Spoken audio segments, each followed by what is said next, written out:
Will be the next speaker after Warren Starnes is our first speaker this morning. It's Friday morning. Warren is a man who has been given 6 months to live. Had cancer, a triple whammy, bladder, prostate, and urethra. 6 months to live, and he got into this technology 4 years ago, and he's still with us. That alone is a powerful testimonial to what he's about to tell us. He's the director of Skilling Institute. He's been a director there for 14 years. Let's welcome Warren Starnes.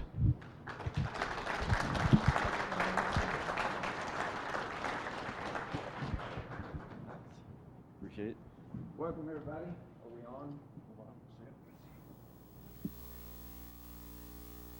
These are the early birds. Congratulations on being able to get up and get out and show up early. You know, you're probably curious about the flashing lights over here, and of course this is the culmination of over 51 years of research and development by Ed Skilling, who was for 17 years the senior electronics design engineer for General Dynamics when they were a big military developer. He designed all the schematics. He approved all schematics. I saw a memo in his file from General Dynamics in those days, and it dictated to all their electronics engineers, and they had over 1,000 of them. Because they were one of the biggest electronics developers, anyone getting out of electronics, they wanted a job at General Dynamics. So they were waiting in line with great resumes trying to get to work for General Dynamics, as they do these days. And the memo dictated that to all electronics engineers, over 1,000 of them, if Ed Skilling didn't sign off on the schematics, General Dynamics wouldn't build it. Ed Skilling oversaw all the engineers, all schematics, all designs, all electronics by General Dynamics. He had the highest security clearance of any human at General Dynamics, including top management. Not only did he design all these guidance systems and electronics and military spec secure kind of components, he designed all of their test equipment. No matter how bright an electronics engineer is, they usually have to go to Honeywell or some of these big companies with rooms full or buildings full of engineers to design test equipment. So that's how bright Ed Skilling was. He respected Tesla, as we all do, for the great work that he did, and Ed Skilling took it to the next level. But what happened in 1959, California cancer doctors commissioned Ed Skilling to reinvent original Rife technology. They bought one of only 3 original Rife instruments in the world, paid $30,000 for it in 1959. That would be the equivalent of like $300,000 or $400,000 today. So it was a big deal.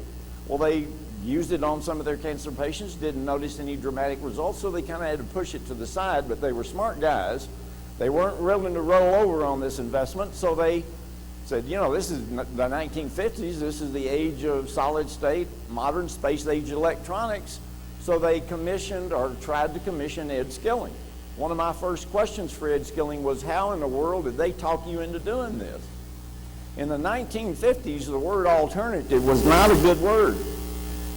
It really has some kind of question these days. They're always trying to regulate the alternatives, where in Europe and other countries where the government pays for health care, if something works, they embrace it and they just start using it. If something works in America, they want to quarantine it for 20 years and keep it quiet. And of course, the only people that benefit are the people that live there, and the only people that suffer are the people that live here, us. Well, Ed Skilling made a real quick retort to me. He said, Warren, you need to understand, all my sisters and brothers died of cancer in their 30s and 40s.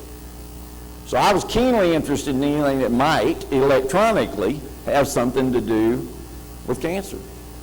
So he took this original Rife instrument, and looking at it with an expert electronic eye, he realized what they were trying to do, but in the 1920s and 30s, there was only radio. They were required to use electron tubes. You may have looked in an old radio. When we were kids, we'd look in radios and we'd see all these little rows of tubes, And boy, they'd just be, you see the little lights in them, they'd be humming, they'd be hot. And, you know, we always looked in everything. And later, in a few years, they came out with new radios, and we'd go to look inside them. We'd take the fiber board off the back, and then all of a sudden there was this big sheet of metal with a bunch of little holes in it. So now we're, with our little eyes, looking in these little bitty holes, looking at these tubes. We didn't realize that somewhere along the way they realized electron tubes put out a lot of watts. And they found out that watts are not friendly for the human body. So if people are going to be sitting in front of the radio, as we all did, for hours and hours and hours and hours, it might not be good for people. So they shielded it. Well, Ed Skilling told me real quick, he said, man, if you're closer than 6 feet for longer than 10 minutes to a Rife tube technology that emits 50 to 150 to 250 watts of power, if you're closer than 6 feet for longer than 10 minutes, it starts to destroy your white blood cells. I said, what? You know, your white blood cells are your generals in your army of defense in your immune system, and it's kind of like if you're at war with a pathogen or an infection, how many generals can you lose and still expect to win the war? Well, you don't want to lose one. So I learned a lot in the beginning with Ed Skilling, and during my first 4 years of working with Ed, 8, 10-hour days, and he's teaching me all these wild electronics and all these weird tricks that he's figured out. Every time he'd get a call, he'd put it on speakerphone. A call came in, I was working on the circuitry, I was just kind of listening in, and it was a doctor in California. And this doctor and he had this conversation, and in the middle of the conversation he said, you still got that big doodah, big box? She said, well, yes, I still have it. He said, well, how's it working for you? She said, well, I'm still batting 1,000. Now, I'd never heard 100%. I never heard batting anything, because everybody in the alternative field is real conservative and should be. So after the conversation, I said, you know, who is this? Well, I was a doctor he's known for 20 years. And I said, well, what was this box you were talking about? He said, well, that was a special instrument I made for a rare form of cancer that one of her patients had. I said, well, what kind was it? He said, well, it was extremely rare, because this young lady in her early 20s had tumors over every square inch of her body. Top of her head, bottom of her feet, every square inch. Couldn't hardly wear clothes, extremely painful. So he made this big electronic noble gas tube technology box. I said, well, what kind of gas was it? He said, well, I call it spirit gas. I said, well, now what do you call it? What was it? He said, well, it was krypton, xenon, neon, argon, all the noble gases in a special combination that he tested electronically to see what kind of electrons these tubes emitted. I said, you did what? He said, oh, and he showed me some of his test equipment, and it was all weird. And I said, well, just tell me about the story. What happened to this girl? He said, well, 6 weeks after she started using this box, her boyfriend rigged it up to slide it up and down over her bed. She's out riding a bicycle. Well, the only thing I knew about cancer was it either comes back or goes somewhere else. So I said, okay, that's a great story, but what happened to the girl? He said, well, you know, a couple of years later, it started coming back, so she went back and got the instrument from the doctor, took it home, used it for a few weeks, went away and never came back. I said, so this is the box you were talking about? He said, yeah, she's been using it for 20 years. That was 10, 11 years ago, so now 30 years. And she's never failed to change a case of cancer, and she uses it for Lyme, chronic fatigue, fibromyalgia, all the chronic, big, difficult diseases. I said, well, where is it? He said, well, I only made one, and that's kind of the way Ed worked. He had more ways of making the same circuitry than anybody I've ever seen. I said, well, you know, we get people calling too late. We have people that, in 2008, we had 6 families call to order a Photon Genie, which is the portable model that led to this big model. And their relative died before the instrument arrived. Well, we have a 30-day money-back guarantee policy, so I fully expected these people to be calling. And so I don't hear from anybody. I get one call from one of them. We do the refund and apologize, and, you know, you should keep this in mind for the rest of the family. You're all in the same gene pool. So I called these other families. They said, no, we tried it and we're going to keep it. Smart.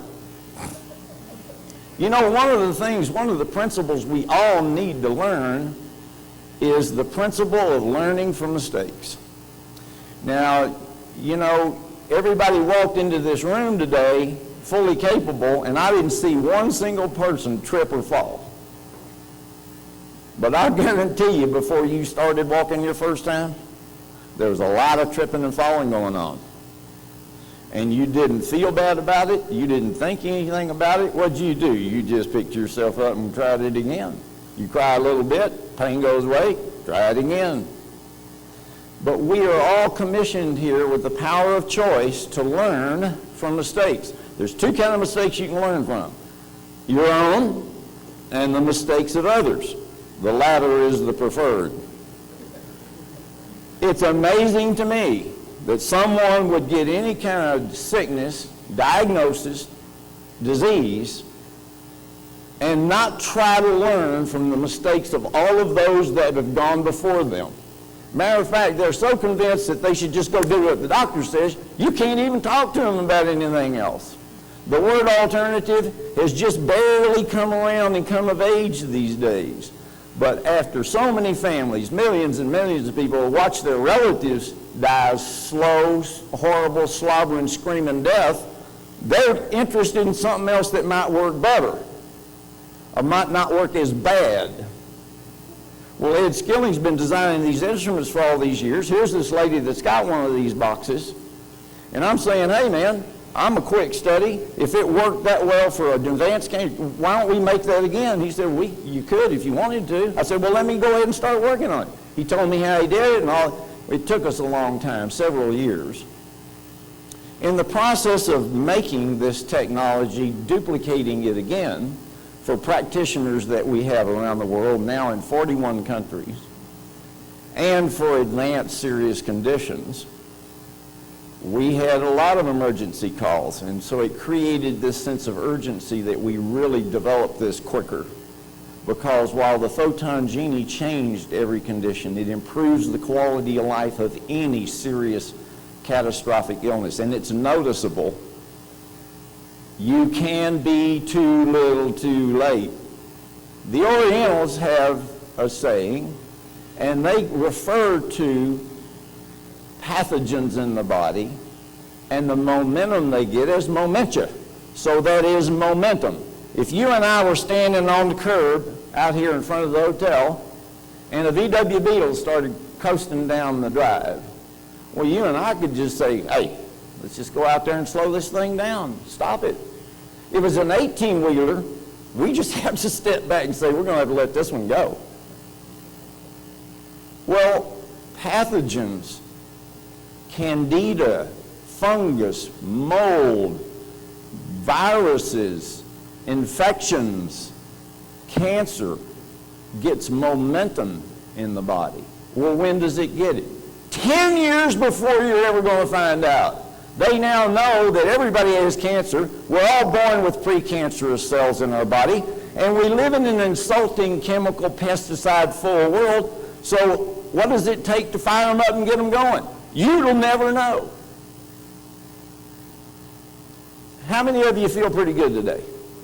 See your hand. Anybody doesn't feel that good, go by the booth, hook a genie up to you, make you feel better. We all feel pretty good. The interesting thing is, if you went with me and I took a little clipboard, put a little white smock on, you kind of tag along behind me, and we go to your local hospital here. And we go in, we get permission to interview people in the hospital, and we go room by room by room through this hospital. Now, I might ask a few questions, but we're there to ask one main question. How do you feel?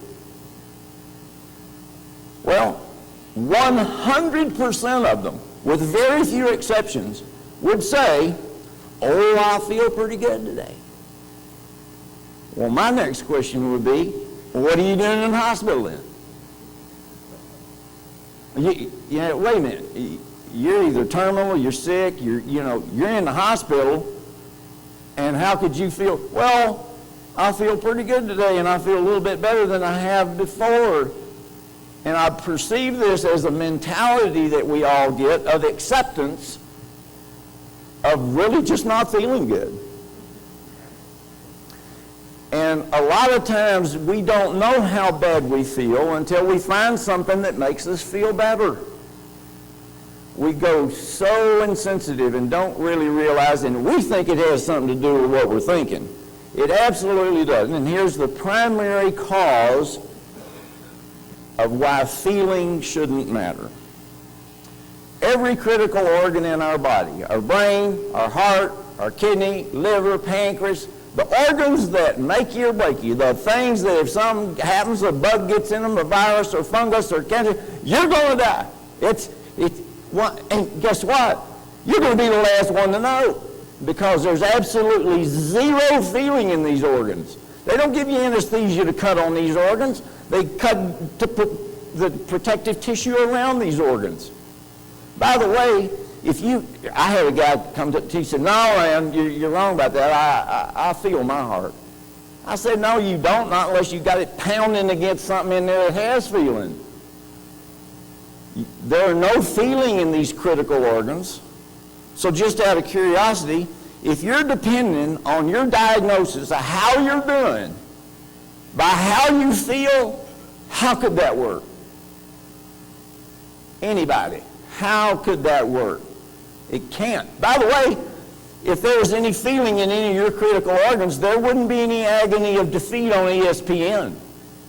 Guy comes crashing down the mountain, and we all say, "Whoa, look at this guy, he's going to die." Gets up, dusts himself off, chopper takes him back up, and he does it again. You would never jump or run but once if you had any feeling in any of your critical organs. So anytime you catch yourself saying, "I feel pretty good, I must be doing pretty good," those dots don't connect. It's just like standing on one side of the Grand Canyon and say, "This dirt over here is just like that over there." Oops, except for this big canyon that doesn't connect. So we've got to divorce ourselves of these false diagnoses. Well, you do go to the doctor and he comes back, and we hear it all the time. I don't understand it. I just went for my regular checkup, and the doctor said my heart's good, my liver's good, my kidneys are good, brain's okay, but I got this little spot on my pancreas, and he says I got 6 weeks to live. I feel good. How can that be? Well, because feeling doesn't have anything to do with it. We've got to figure out how to better diagnose ourselves, and earlier rather than later. It's been documented that the average human has cancer 7 or 8 times in their life, and they never know it. Why? Because you went to the right doctor? No, you didn't go at all. You don't ever want to go. And you should put it off as long as you can. It's not doing you much good to go anyway, because he's going to just give you your last rites. He's giving you your marching orders. You realize how many doctors commonly say you just need to go home and get your affairs in order? You know how easy it is for them to say? It's just like saying, "Hey, try this, and if it doesn't work, we'll try something else." I was 12 years old, went to the doctor, and I had the flu real bad, and I felt real bad, and I was willing to do anything. He said, "Doc, please give me something to help make this go away." He writes me a prescription. He says, "Here, one, take this, and if that doesn't work for you, we'll give you something else." Well, I was 12. I was just thinking. I said, "Well, Doc, why don't you just go ahead and give me what you're going to give me next? There's a chance this might not work, and you got something else. Hey, give me what's next." Well, we don't do that. It makes sense. We should do that. We don't do it because guess what? What he wrote you the first time's going to hurt. Drugs, chemicals, insult the body. They actually insult your intelligence more, but we're not thinking about it. If we're learning by mistakes, the Orientals have a very succinct way of putting it. We must change our direction lest we wind up where we're headed. How simple can it be? Now, it's been said that having cancer or any chronic serious acute illness is like being lost in the jungle. I think they're being kind.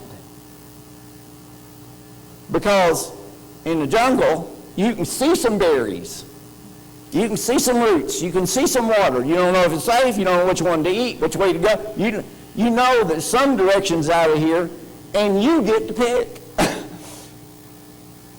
When you sheepishly walk into somebody that only has two things to do for you, and they both turn out to be things they're doing to you, a procedure or a prescription. That's all they're legally licensed to do in this country by law, is a procedure, surgery, a prescription, some kind of drug, or all kinds of drugs. Neither one worked well for cancer, because Tullio Simoncini wrote the book Cancer is a Fungus. He proved it's a fungus, and fungus always goes to the cut. We were little boys running in the woods, and we'd see lightning strike a tree or a storm break a branch off, and it wasn't but a few weeks or months later, and there's fungus growing in that cut. It's weird-looking stuff. Well, we were curious little kids, and so we'd try to knock it out. We'd knock all of it out, come back a few weeks later, there it was again. Well, we weren't going to be dissuaded by this, so we'd get chemicals and put on it. Well, it looked like it hurt it or whatever, but a few weeks, few months later, it came back, it was a different color. We ran by trees for most of our young life until there was nothing but a dead tree on the ground and a pile of fungus still eating it. We poured gas on it. We poured oil on it. We burned it. Nearly started forest fires trying to kill a pile of fungus, and we never succeeded. Because it's a mutating colony of cells. So if you hit it with something and it doesn't work, it mutates, it adapts, and it comes back, and it's resistant to whatever you did, and maybe a lot of other things. It's exactly what cancer does in the body. You need to understand what Ed Skilling taught me in the very beginning. He said, Warren, you know the only known cure for cancer is your own God-given immune system. All I did is figure out how to communicate with it and power it up. The magic of this technology is not a drug, a chemical, a treatment, a protocol. It is simply communicating with your immune system at the cellular level and powering it up. There's a list of benefits. We have these at the booth. Picture, list of benefits, Photon Genie. But the Photon Genius is the culmination of the development of this first box. Well, I got the first box working.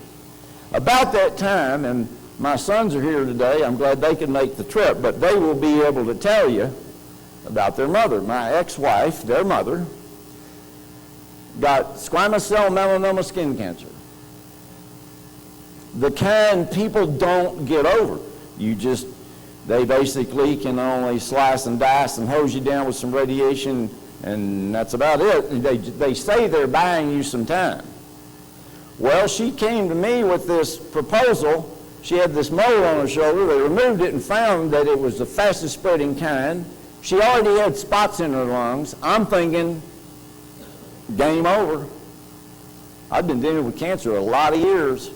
Man, you get spots in your lungs, and it's the kind that spreads this fast, there's just not much you can do. Good news, there's not much you can do. If you leave it up to us to fix something, it ain't going to get fixed. You can't even get your door fixed, your garage door, your back door. Hey, this is how serious this is. It's only your immune system that can fix it. Well, how much time have we spent preparing our immune system for these kind of battles? And it is like being lost in the jungle. You only got a certain amount of time. You can't be guessing about directions, and that's what everybody's doing. What do you need when you're in the jungle and you're lost? Well, survival gear. Well, you can get a cell phone signal and have them drop all the survival gear in there you want, and all they're going to do is find you with all that laying around you, dead. What you need when you're in the jungle is a guide. We've got practitioners, some of them here today, that are more qualified than any medical practice on the planet. Santa Fe Soul up here in Santa Fe, they have 25 doctors, 40 different kinds of protocol, and they all complement the strength, the power of the body from the inside out.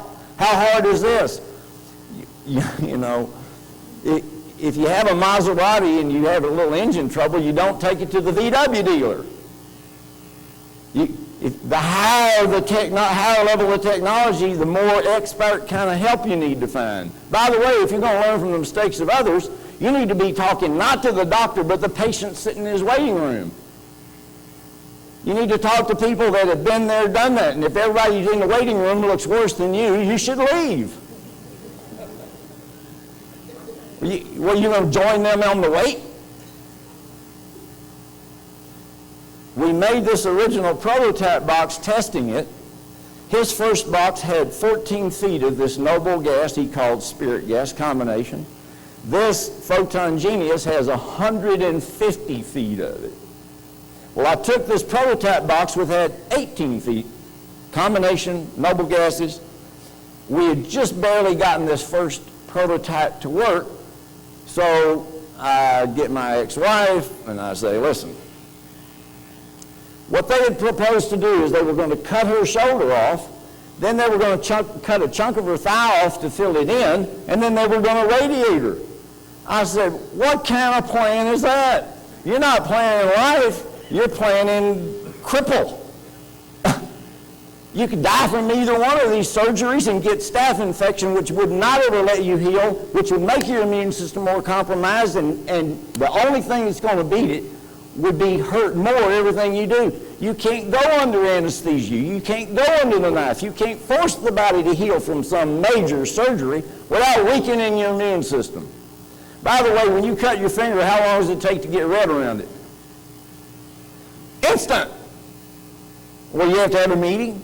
You have to go get a doctor. You have to get permission. You have to have a script. No, it's immediate and it's automatic. Your immune system is immediate and automatic for every challenge you put on it. We don't know that what we're eating insults and inflames our blood. We're not eating right for our blood type. We don't even know what a blood type is. By the way, your doctor won't know either because he doesn't know what it means either. But it irritates and inflames your blood. It weakens your immune system. You can only get away with it for 30, 40, 50 years. And then you get a diagnosis. Okay, you got your diagnosis. Now what are you going to do? Go to the doctor? Too little, too late. Wrong direction. You ain't getting out of the jungle you're stuck in. So you have to find alternative doctors like Santa Fe Soul. You have to find alternative practitioners that had experience with what you're dealing with, not experience trying stuff on it. Turn it around. They have to have power tools, dynamic, powerful enough that power up the cells of the body from the inside out. My ex-wife, I convinced her to take this box. My boys rigged it up on a couple of cases in her bedroom, and one of my sons gave her his little creepy crawler he slides under his car on. So here she is 2 or 3 times a day, and every night before she goes to bed, you get on the creepy crawler. I said, now you got all this experience, can you change my oil? She didn't think it was very funny, but she started getting her sense of humor back. Well, I was with her one day when they called from the Tucson Cancer Center, one of the best in Arizona, and she started crying and screaming through the phone on the floor. I thought something happened to one of the boys or something, and I was like, wait, I calmed her down, but I said, what? That was the cancer center in Tucson. I said, well, what's the problem? She said, they told me that every day I waited to do surgery and radiation would take a year off my life. That's how fast it was spreading. I said, well, that's how fast you should be working on turning this thing around, but you shouldn't be going to places that they don't fix these problems. She started doing this every day and sleeping with the Photon Genie at night. Started juicing, doing coffee enemas, doing the things that work for cancer. Historically, statistically, never fail to change it.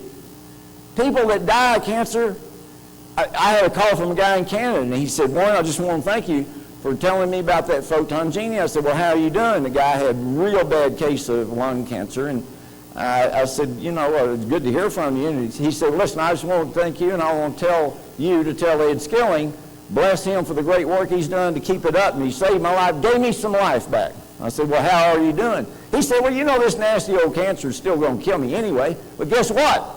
The doctors had me on morphine.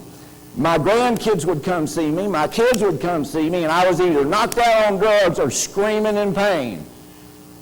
Since I've been sleeping with the genie every night now, I'm reducing the pain. I'm off morphine. The technology powers up the immune system so it controls things enough and reduces pain enough, you can have some kind of life. He says, cancer's going to get me anyway one of these days, but I'm going to have months and months and months of times with my kids and my grandkids, and they're not going to see me slobbering, screaming, or just knocked out. That's what the technology does from the inside out. So I took this box, she used it. If every day she waited to do treatment would take a year off her life, she was in her 40s, so she had maybe, 60 days to live? Or are we going to say they were wrong? They had the tests. That was in 2003. She was out of work, almost disabled, completely. Couldn't do anything. I mean, it was killing her. And my boys will tell you, she got a real estate license, she goes to Costa Rica, she does all these trips. Hey, just the skilling technology and the other things that we know work to power up the immune system. And it's your immune system that wins the war. All the prescriptions I got when I was a kid, and the doctor said, you need to take this for 10 days. I'd go home, my dad said, you better do exactly what the doctor says. Well, we were kids and we were busy and we were playing. We'd take these pills for 2 or 3 days to get to feeling better and forget about it. When I went to college, I had to empty out our medicine cabinet in our bathroom, and there was just drugs everywhere. I never threw them away, you weren't supposed to, so, and not a single one of them had ever all been taken. Well, you can take things to slow something down. You can hit it to, I tell people, look, if you got a tumor choking off your aorta, go get the sucker cut out and live to fight a good alternative day. It's a combination of these technologies we have that can save us, but you got to be smart. You can't be going the right direction and get somebody to talk you into going off in left field. And it happens all the time. One of the things that hurts a lot of sick patients, especially cancer patients, catastrophic, is lack of support of the family. And it's not just lack of support. It's just saying, honey, are you sure? You know? You find this good alternative. You find something that can change you. You find a clinic that turns people around. Give you an example. I had a buddy, a client of mine I had consulted for 15 years, owned 23 companies. I managed his legal and financial affairs. And he came down with prostate cancer. He was a diabetic, which makes it worse because the body's already compromised. He never found a doctor like these doctors who can help you turn that around. Reduce the insulin, get you off insulin. It's the immune system. It's getting rid of the infections and the insults that cause it. He came and met with me with his business partner and said, guys, you got to do this. They knew I'd saved my life doing it. Well, I got him a genie. He called me 3 weeks later and said, I've never felt better. He had a little infection starting on his foot, and as a diabetic, you can't do that, and it started clearing up, which the genie does. So I said, man, we got this genius coming out. You got to roll one down in your office, get you started on it, use the genie until it's developed. I got a call 3 months later that he had just died of his cancer. I couldn't hardly believe it. This guy was a great friend. So I had a meeting with his business partner because he wanted me to help him sort out the financial and legal matters. I said, what in the world happened? He said, well, it was Bessie. I said, what? Well, she told him that he should do what the doctor said. And he told her that he'd already found out how good all this works. He was feeling better. And she said, well, you can go ahead and do that if you want, but you have to think of the grandkids. You have to think of your kids. You need to go down there and start your chemo now. And it killed him in 3 months. You can't put the strongest drugs ever developed in history in the human body without hurting the crap out of it, without killing yourself. Everybody says it's the closest thing to dying that there is. Let me ask you something. How can you do things that make you weak and never be strong? How does that work?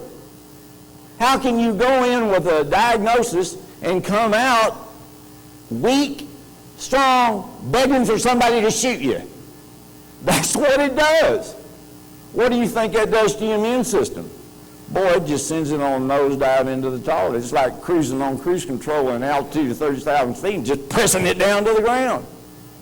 You just send your body in a nosedive, and, hey, there is a point of no return where you can't pull out. She used this box. We're still working on the prototype. And then 4.5 years ago, I got my diagnosis. They gave me 6 months to live. Well, we put the pedal to the metal to develop the technology more. I went to China, Russia, Europe, all these European countries. Every doctor that was supposed to be great at dealing with cancer.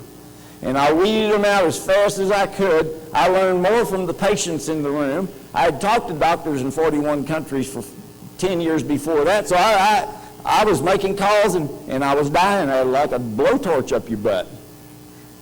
Having to pee every 5 minutes. I know where every restroom is within any driving distance, any place I go, in 5 minutes, anywhere in Phoenix. That's how bad this can mess your life up. Well, I'm using the little prototype box. When I get back from Tullio Simoncini's bicarb therapy, which didn't work for me, it does work for some. If you catch it early, if you get it parked just right, if the cancer cells that invaded the little arteries, the little veins going into my prostate, so bicarb couldn't even get in there. I got home and I took a prototype of this unit right here. I put it under my bathroom bench. I put my legs up there, put my butt up there against it, and I just cooked it. In 5 days, my symptoms reduced. Well, how hard was that to figure out? I found something that worked, that helped. I still had prostate cancer. You know, everybody tries to determine how well they're doing by what some doctor says on a scan or a test. Guess what? 1 billion cancer cells can occupy the space of a pinhead. And you're waiting until you get a picture to say whether you've got it or not? No, you're cooking it up right now. We all are. It's the way the human body works. 50% of men at 50 have prostatitis or cancer, 70% at 70, and 100% of men at 90. It's not your genes. It's not because you're dead. It's because your dad was a man and you're a man, not because you're in the same family. We all believe nothing's going to happen. I actually sat around with groups of adults when I was a kid, and I perceived something from their discussions. You know, you'd be sitting around with some adults and they were talking, and if the word cancer came up, some old boy would say, oh, let's just don't talk about it. I got the impression if you didn't talk about it, you might not get it. Oops. It has nothing to do with what we think. It's a cause and effect world in here. Out here and in here. The photon genius was developed from that history.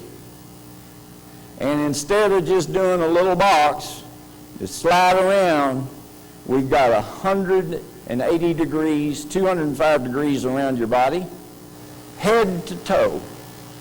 The history of infrared's been documented for hundreds of years. It goes back to the sun. All medical doctors have endorsed infrared therapy for decades. It's good, effective, treats, changes, and cures over 1,800 diseases. And we got the list. We didn't make it. We're not making the claim. It's what infrared does to the human body. There's a very viable treatment for cancer called hypothermia. Right in the brochure, it refers to it. It's getting the body up to 104 to 106. Well, that sounds kind of scary. I've had 104, 105 degree fever, and I thought I was going to die. I mean, you're delirious. You get 104, you should be calling 911. Well, you're going in and asking the doctor to do that to you. Well, in Europe, what they do is they give you an IV of a synthetic bacteria so it can't multiply and take off, and they jack your fever up to 104, and they keep you there for at least 4 hours, and 24 hours is really a must if you really want a fever or temperature to get to the pathogen cancer. Well, all pathogens in the body, candida, fungus, mold, they all can't handle heat. One say, well, I'll just get in a whirlpool. No, your core temperature is protected by every fiber of your being. I walked in 106-degree water up to my waist and got to where I could do it up to an hour. But it didn't do anything to prostate cancer. It didn't the other way. Because your core temperature is protected by your immune system and every other system of the body to keep you from having too high a fever and getting brain damage, etc. Well, so I passed on that therapy. There was a doctor in Germany that made probes, and they'd insert in certain places and heat them up and burn the tissue. Well, now you got scar tissue, and you got some damage. And where does cancer go? To the scar, to the cut. You know what? It's kind of like going to a forest and finding a tree down here or a limb broken, fungus in the broken limb, and say, you know what? We want to protect the rest of our forest here. We want to protect the rest of our kingdom. You know what? I got an idea. To protect the rest of these trees from getting this fungus in the limb of this tree, let's just cut all the trees right around it. Guess what? Come back a few weeks later, and they're all going to head it in the cut. And we get fungus in our body and say, why don't you just cut it out? Well, it ain't going anywhere. It likes the cut. You really shouldn't be cutting on anybody that has, any human body that has cancer in it, because they like scars. You know, the objective is to win, not just play. You know, they didn't go to Iraq and Afghanistan to play. And by the way, the closest word to describe cancer in the body, or candida, or Epstein-Barr, any of these other fungus, mold, virus kind of things, is terrorist. I've got a book coming out at the end of the year. Right on the cover it says, cancer is not a disease you treat. It's not a disease. That's why treatments don't work. Cancer is not a disease you treat. It's an enemy you beat. Well, what do you need if you're going to have an enemy? You might, if you have a disease, you gotta go to the doctor and play the game. Let your immune system fix it without you knowing or the doctor admitting. But if you're fighting an opponent, you better have you some weapons. It's the only thing they're going to understand. They're showing up with weapons. They can't just multiplying and taking territory. They're eating you up. You're looking over the wall of your kingdom, and you see a little fire burning over here. You see a little smoke. Well, you don't go nuts and be stupid and send all your army out there. No, you send out a scouting party. We don't even scout to find a good doctor. You know, somebody at church told me about a doctor they use. I think I'll just go to him. What? What kind of investigation is that? What kind of due diligence is that? You'd never do it in the business. You'd never make an investment by talking to one guy or a tip from a friend. Hey, you know, I've also noticed that how many of you have pets? Puppies, kitties? Well, if Fluffy was laying down and couldn't get up, what would you do? Take him to the vet. Well, if the vet said Fluffy needs a surgery and it's going to cost $3,800, you wouldn't like it, but you wouldn't hesitate, because it's Fluffy. We can't let anything happen to Fluffy. But your husband, or your wife, or your daughter, or your parents, we need to do some more checking. This is going to cost $3,800. Oh man, what a mistake. We will do more and be more thoughtful and do more due diligence. And if the vet doesn't say that they're going to save Fluffy, and they know how to, and they've done it before, and you can't talk to somebody in there about they've saved their Fluffy or whatever, you say, Fluffy, come with me. We're going to find another doctor. and you go find a better vet. Why don't we do this for ourselves? You only have one life, and it's your body that's keeping it here.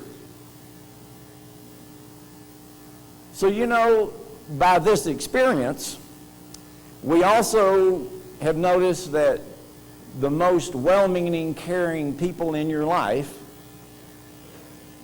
are not necessarily a blessing to you when you have something that you can die from.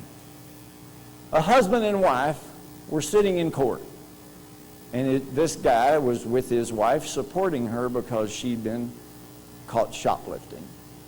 Tough times.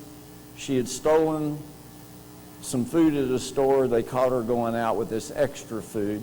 So she was in court, and the judge says, I see that you have stolen a can of peaches, and there's 8 peaches in this can, so I'm going to sentence you to 1 day in jail for each peach. Well, her husband raised his hand. He said, yes, you may speak. He said, well, Your Honor, she also took a can of peas. So you have to understand, they can love you and they can be supportive of caring for you, but it's your destiny that you are in control of. You can't blame the doctor because you agreed to do it. You can't blame the drug. You agreed to take it. And you can't go out here playing this game of treatments for enemies. That's like saying, I know how to fix Afghanistan. Let's send some missionaries over there. We'll just convert them. They better be packing. Look, pathogens don't think, they don't care, they don't have meetings, they don't need a memo from somebody, and they don't need agreement. They just multiply and take territory, eat you up, 24/7. You know, I would like to talk to another, but I'm going to see how it works with this doctor first. How much time do you think you have? Shouldn't you be doing a lot of things at once? I mean, and a lot of doctors say, you know, you can do other things if you want, but I'd rather you not do anything else until you finish taking all of these pills or finish this treatment. We want to see how well this works. They're using you as a guinea pig, and you're risking your life. There was a study done in Europe with thousands of people, and they do better studies over there than we do here. Matter of fact, they're not much interested in it here.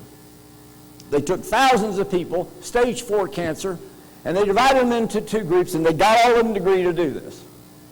They had one group that that do everything medical, surgery, chemo, radiation, experimental drugs, everything, multiple surgeries, multiple treatments, multiple radiations.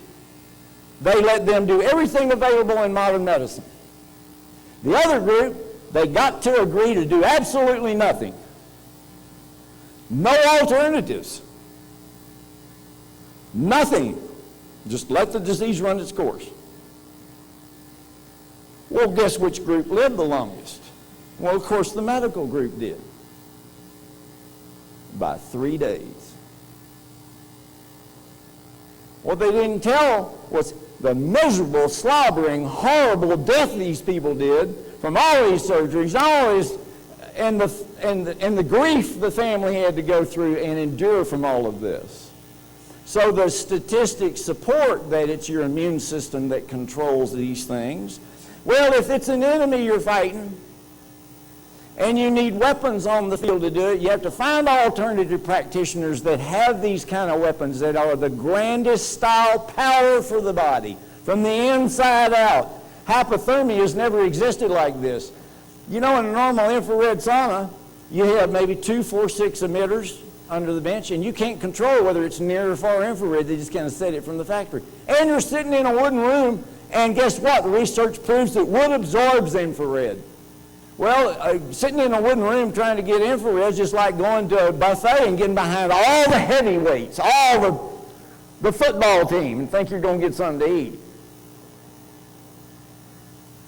Infrared penetrates the body 2 to 4 inches. So while you get convection heat to the skin and your immune system, all the systems of the body protect your core temperature at 98.6 to 99, right a fraction under this skin, Infrared penetrates and it heats tissue up. It kills pathogens, candida, fungus, mold, virus, all affected by heat. Cancer, one of its biggest enemies is heat. You just can't get the heat to it till the Photon Genius. You can stand in this thing. We got practitioners that treat, they don't diagnose or treat specifically because these cancer patients are under the care of medical doctors. They come to these clinics for alternative, extra power, make them feel better, quality of life issues.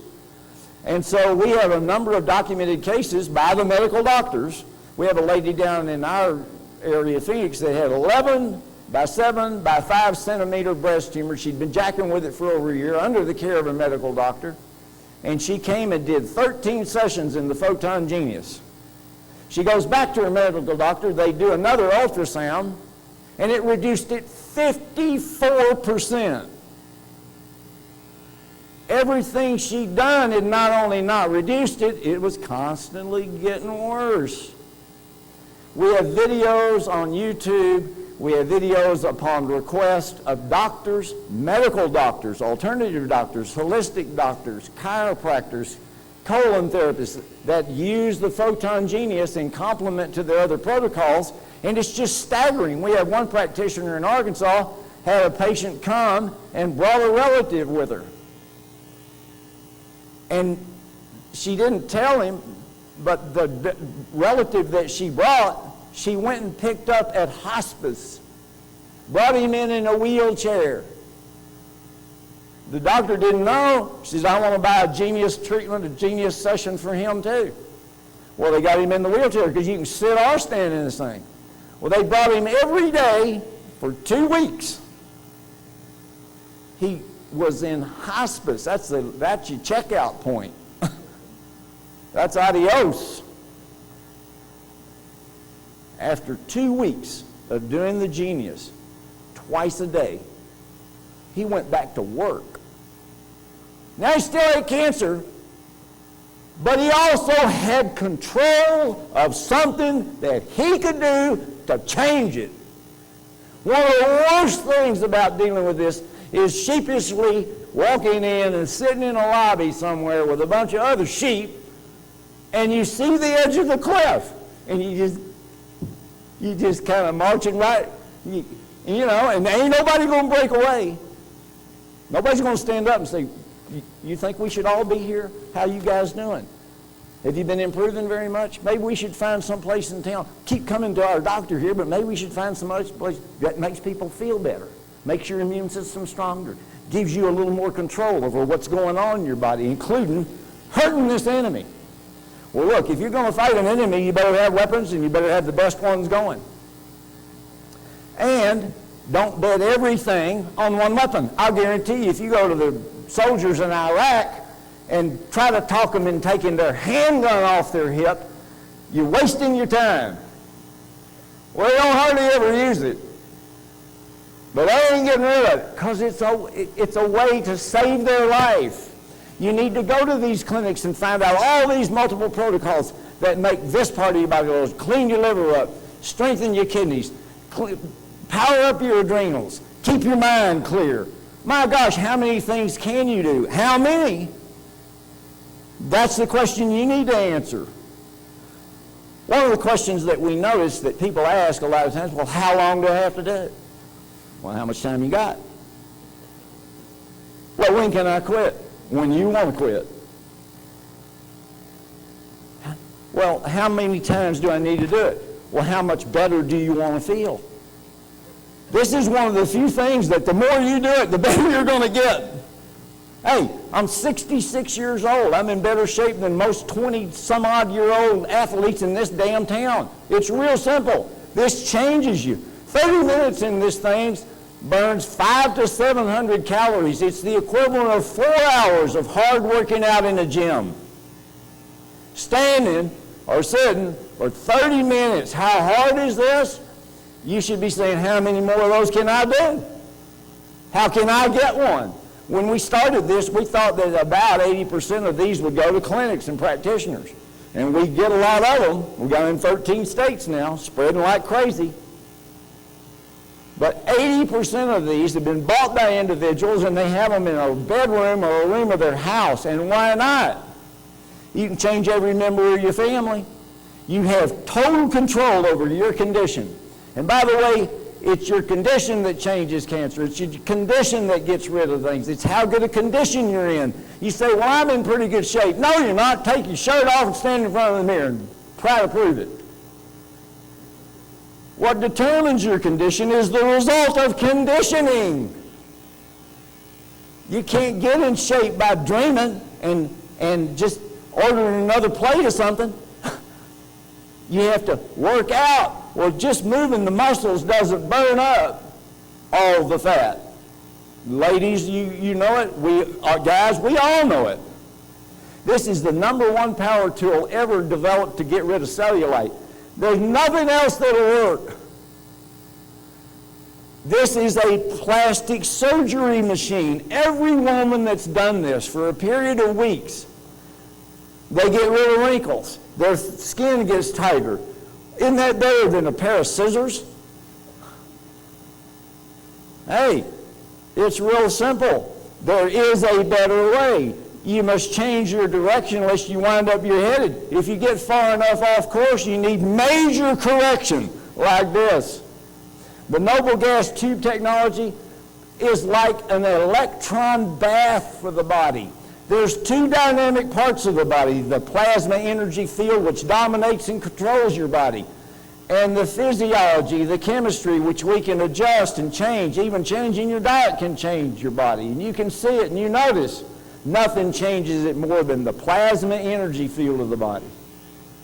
Quantum physicists have proved, beginning in the 1970s, that if you bring any little harmonic, coherent energy to the plasma energy field in our body, you unleash unlimited healing potential of the organism.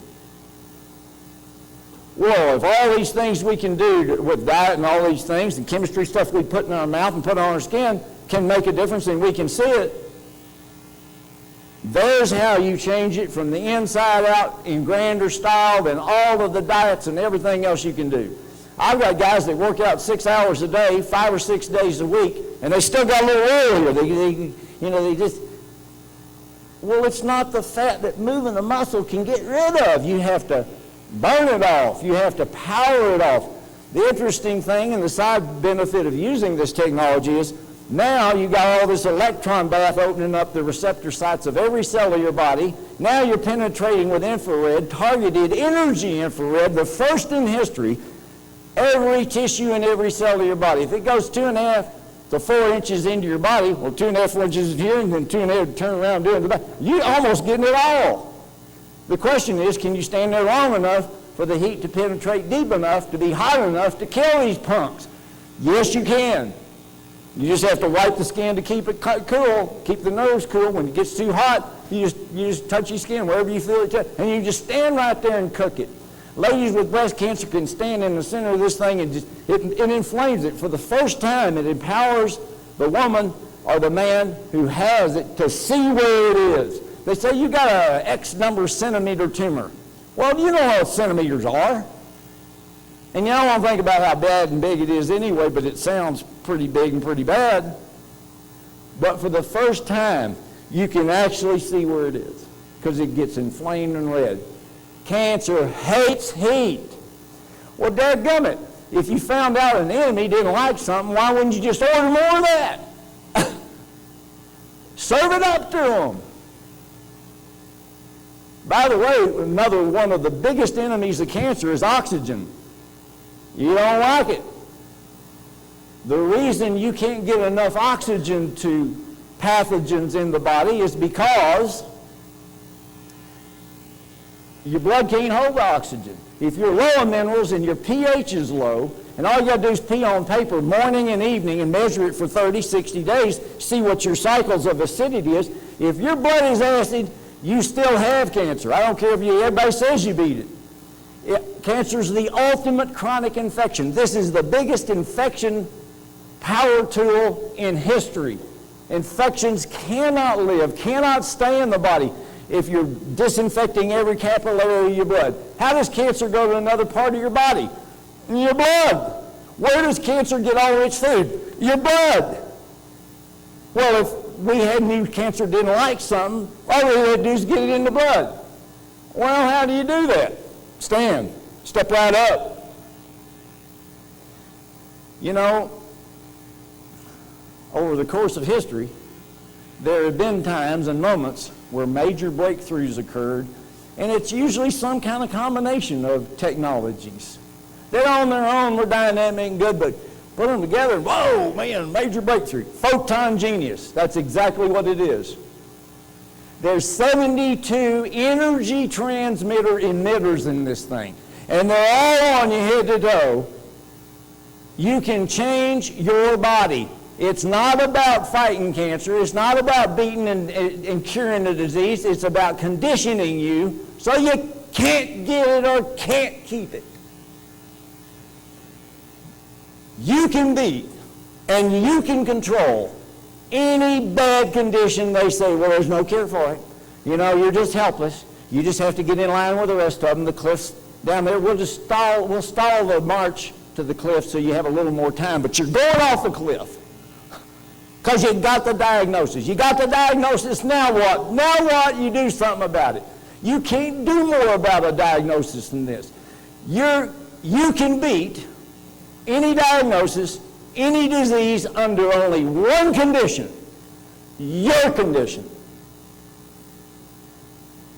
If you don't like the diagnosis you got and you don't like the terminal time they put on you, you don't like the limits that you're living with, change the condition, lest you wind up where you're headed.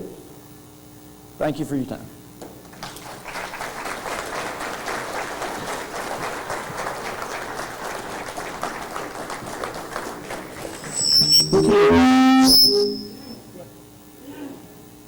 Okay, is everybody awake?